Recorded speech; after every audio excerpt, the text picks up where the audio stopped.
Hi, welcome to the 2024 Mitsubishi Mirage ES 7,000 mile review. Right here is a piece of paper, and it's to go over the little bit of complaints I have about the car. And besides that, the car has been great so far. I've put 7,000 miles on it. It's averaged 48.4 miles per gallon. I drive like a grandma. If you accelerate faster, you'll probably get around 37 miles per gallon on average. But I get 48.4. I try to get the best mileage possible. Alright, so complaint number one of very few. And that isn't really even a complaint, but it is something noteworthy. The light up here, alright, this is the only light for the interior cab besides the trunk light, alright. This light is either auto, which is in the middle, off, which is all the way to the right, or always on, never shutting off, if it's pointed to the left. You might be wondering, what am I complaining about? Well, what I'm complaining about is the fact that the always on literally is always on. Meaning you can have the car locked for hours on end, nobody in the car, and it will just stay on. I really think there should be maybe a 1 hour timer on this. The reason why is more times than one, meaning at this point, I think 6 or 7 times, I've left the light on for over 20 hours, and the car has barely started those times, specifically because, again, it doesn't shut itself off. To be fair, that is completely my fault, alright? It's not the car's fault, it's my fault for having it turned on to always on, but it just would be nice if it actually turned itself off. Complaint number two, the hubcaps. Well, it's not really a complaint, it's more of a how you take the air, what is this called again? The air nozzle off? No, not air nozzle. Do you see this cap here that covers where you put the air in the tire? Well, really easily, that will fall inside the hubcap, all right? And it will not come out, all right? It won't come at the bottom.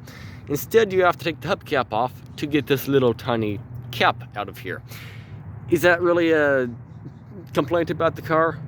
Not really. It's just noteworthy. Make sure you actually hold on to onto the cap when you take that off. If you drop it, you'll have to take the hubcap off, and if you do that a lot of times, you'll end up with a broken hubcap. Taking it on and off all the time usually results in them breaking.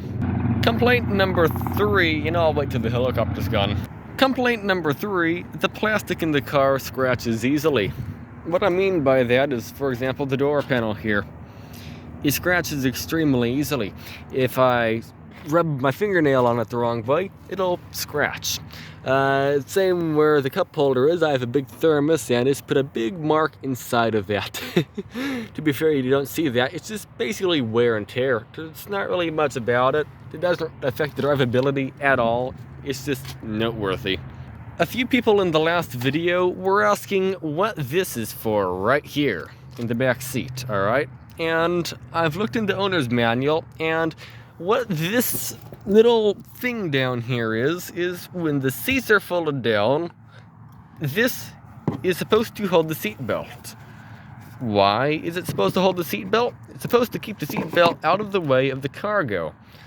Now, what I don't understand about that is, well, it's not in the way in the first place, so how is it supposed to help?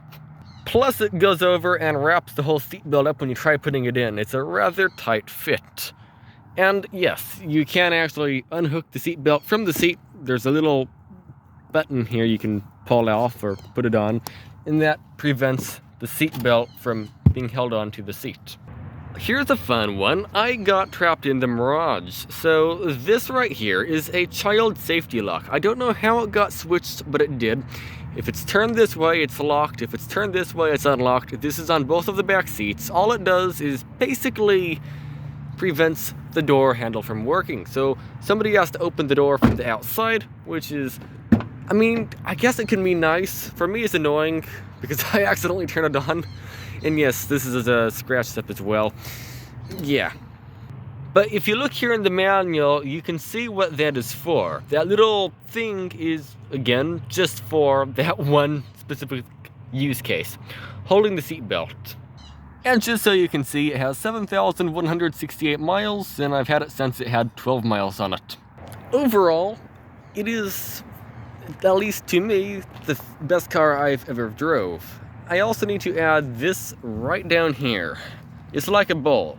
I'm thinking of trying to make it more of a, like this type shape, so maybe it gets better fuel economy. I don't know if that will be possible. I might give it a try.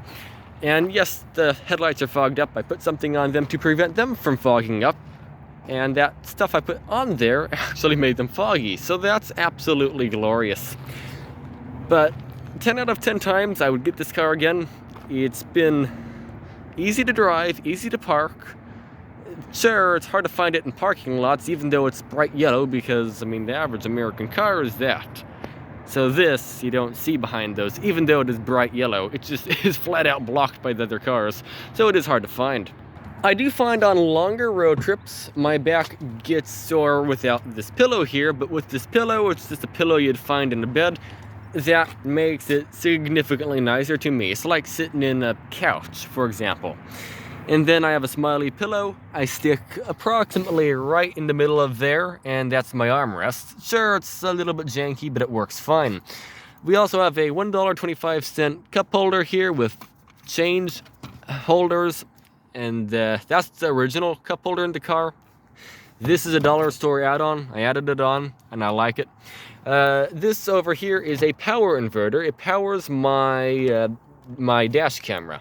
It is a 120 watt 12 volt to 110 volt outlet from Jupiter. I got it at Harbor Freight for $30, I think it was, $29.99. Yes, I know I could use 12 volts to charge this, but I kind of like having the 120 volt outlet there. It comes in handy pretty often. But yeah, that is the review. I also forgot to show, this is the engine in the car. Not much to it. It's an engine, 3 cylinders, it's 1.2 liters. It is the lowest horsepower car in production in America. It has 78 horsepower and 74 pound-feet of torque. Meaning on mountains, at high elevations, you can put the foot to the floor and you might not even reach the speed limit. Its top speed on some hills is actually lower than 55. But that's, I mean, at least to me, perfectly fine. I don't really stress this engine at all from how I drive. Again, I drive like a 98-year-old blind grandma having a stroke and a seizure and a coma all at the same time. Oh yeah, one other minor thing to mention, the wiper blade, alright? The wiper blade on the driver's side leaves a bunch of streaks. It's been doing that since new. It might be in all Mirages with the OEM wipers, or it might just be a my problem situation. Not sure. Probably going to get some new I'm probably going to get some new wipers for it soon, even though those are only 3 months old like the whole car is. If you want a even more detailed review, but without some of the problems I mentioned in this video, because it was a right as I got the car review, again, it's in the description below. It is more detailed than this. But this, I've had it for like 7,000 miles more than in the original more detailed video.